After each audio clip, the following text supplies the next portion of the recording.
আৰম্ভ কৰোঁ ন আৰু আপোনালোকক সকলোকে নমস্কাৰ জনাইছোঁ।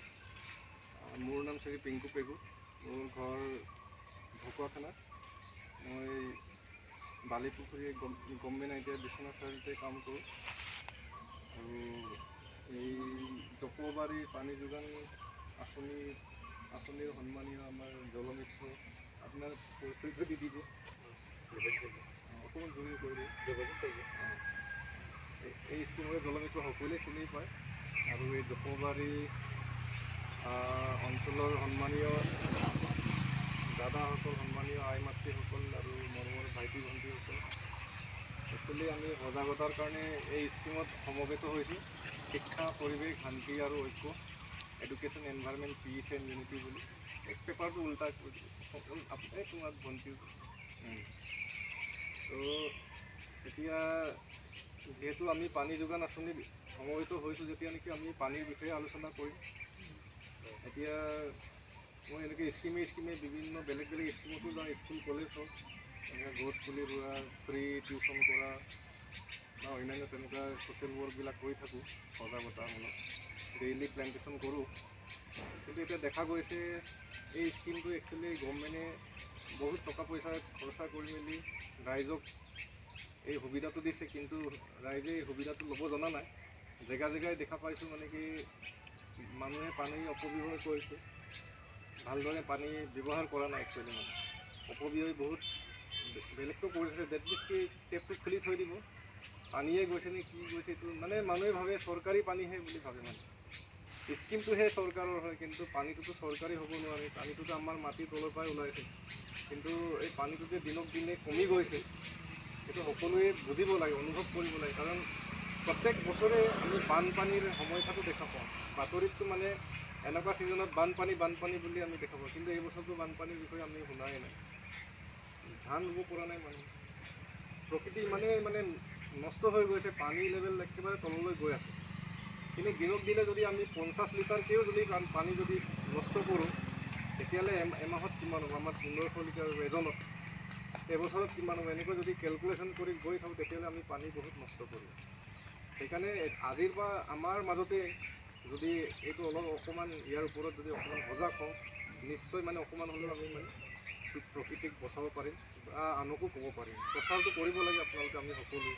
কোনোবা যদি পানী টেপটো যদি খুলি থৈ দিয়ে, গৈ মেলি অফ কৰক, সেইটোতো চিঞৰি দিব পাৰে ন। আমি তেনেকৈ মানে সিজনৰ পাছত সিজনে মানে অলপ চেইন ছিষ্টেমত যাব লাগে আৰু যেনেকৈ বিশ্ব পৰিৱেশ দিৱসটো আমি পালন কৰোঁ প্ৰত্যেক 5 জুন, ঠিক তেনেদৰে আজি আৰু এটা পৰিৱেশ দিৱস আছে, international day of awareness for special development needs and challenges of landlock developing countries. That means কি, এইটো বহুত এটা ইম্পৰ্টেণ্ট।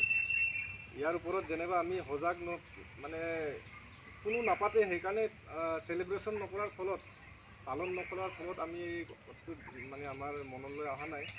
ডেট মিনছ কি, আমি ভূটানটো শুনিছে বা অন্যান্য তেনেকুৱা কিছুমান দেশ আছে, ধৰক আমাৰ আমদানি ৰপ্তানি বা বিভিন্ন ধৰণৰ নানা ধৰণৰ বয় বস্তুবিলাক আমি সাগৰৰ মাজেৰে পাৰ কৰোঁ।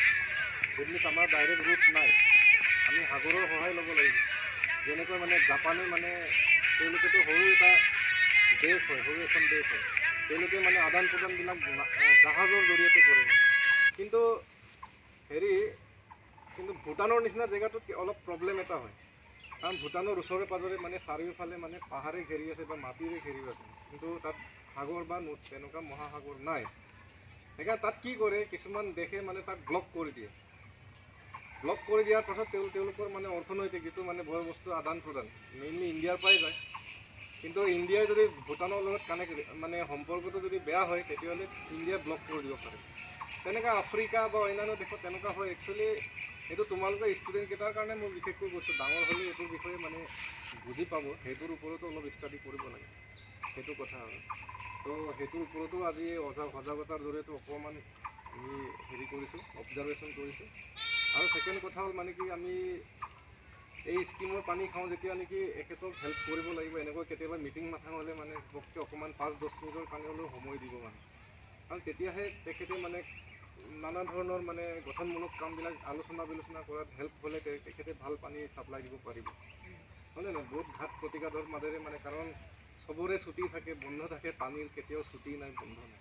ডেইলি দেওবাৰ সোমবাৰ নাই, দিবই লাগিব, বন্দী হৈ থাকিবলগীয়া হয়। সেইকাৰণে তেখেতকো হেল্প কৰিব।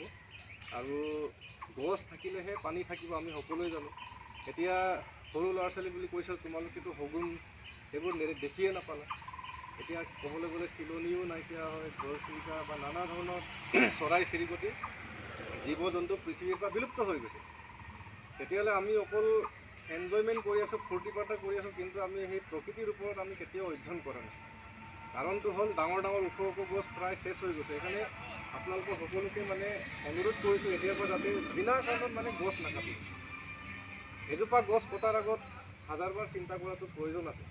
গছহে বুলি কৈ পিনি কাটি নিদিব মানে, কাৰণ এই গছজোপাৰ তলতে আমি আছোঁ। এই গছজোপা হয়তো মানে 10-15 বছৰীয়া গছ হ'ব।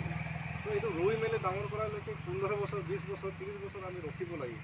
কিন্তু কাটিবৰ কাৰণে আমাক হয়তো 5-10 মিনিটতে আমি চেছ কৰিম। সেইকাৰণে কটাতকৈ ৰোৱাটো বেছি গুৰুত্ব দিব লাগে। সকলোৱে গছ ৰুব লাগে, কাটিব নালাগে বিনা কাৰণত। আৰু বিশেষকৈ আৰু ছেকেণ্ড কথা হ'ল মানে কি, মই যিটো গোটেই অল আছামত ঘূৰি যিটো দেখা পাইছোঁ, বিশেষকৈ ইয়াত আদিবাসী মানুহ বেছি আছে ন, শিক্ষাটো একেবাৰে বহুত কম হৈ আছে মানে। আদিবাসী মানুহৰ শিক্ষাটো একেবাৰে তলত লৈ আছে। তেওঁলোকৰ মানে পঢ়িব লাগে, স্কুল যাব লাগে, এতিয়াও সেই কিছুমান মানে এই পৰিৱেশটো ল'ব পৰা নাই। সেইকাৰণে মানে কি কৰিব লাগে, স্কুল কলেজ ল'ৰা ছোৱালী পঠিয়াই, স্কুল কলেজ নোযোৱা ল'ৰা ছোৱালী বহুত আছে দেই।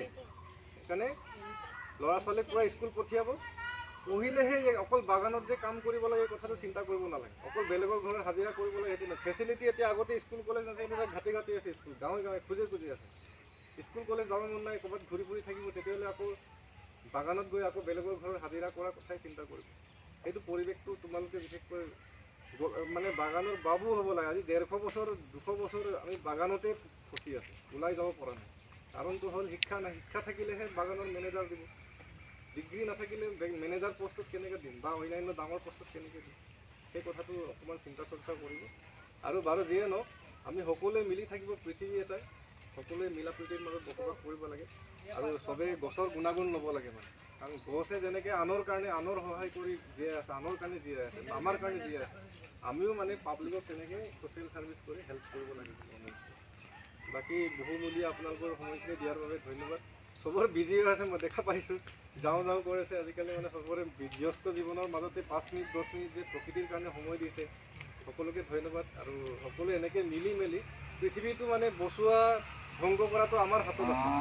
আমি ইচ্ছা কৰিলে ধ্বংস কৰিব পাৰোঁ, ইচ্ছা কৰিলে আমি বচাব পাৰোঁ, কিন্তু ইমান ধুনীয়া পৃথিৱীখনত আমি কিয় ইয়াক ধ্বংস কৰোঁ? আমি ইয়াক যিমান পাৰে গ্ৰীণ কৰিব লাগে, যিমান পাৰে সেউজীয়া কৰিব লাগে, বুজিছে হয়নে নাই? কাৰণ যিটো গৰম পৰি আছে, আমি অকল গৰম ফেনৰ তলত থাকি তত পোৱা নাই, কিন্তু ঘৰৰ ভিতৰত আমি থাকিব পৰা নাই, গছ গছনি নাইকিয়া হৈ গৈছে। সেইকাৰণে সেইবোৰৰ ওপৰত অলপ চিন্তা কৰিব লাগে।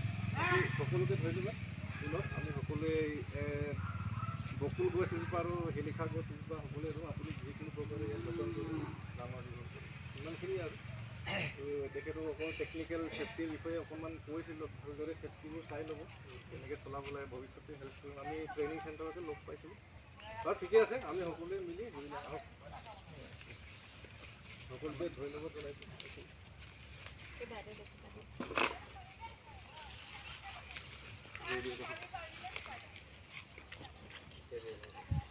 শিলিখাটো ইয়াতে ৰুম না, আহক এইখিনি আগে ৰুই ল'ম চবে।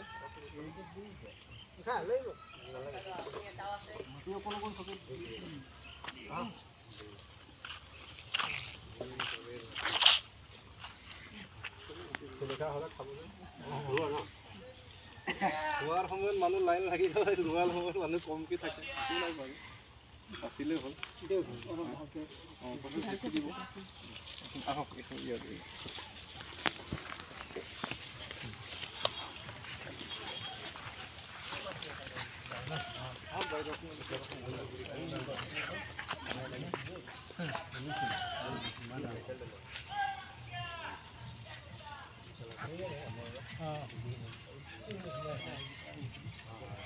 দাদা হেৰি কৰিব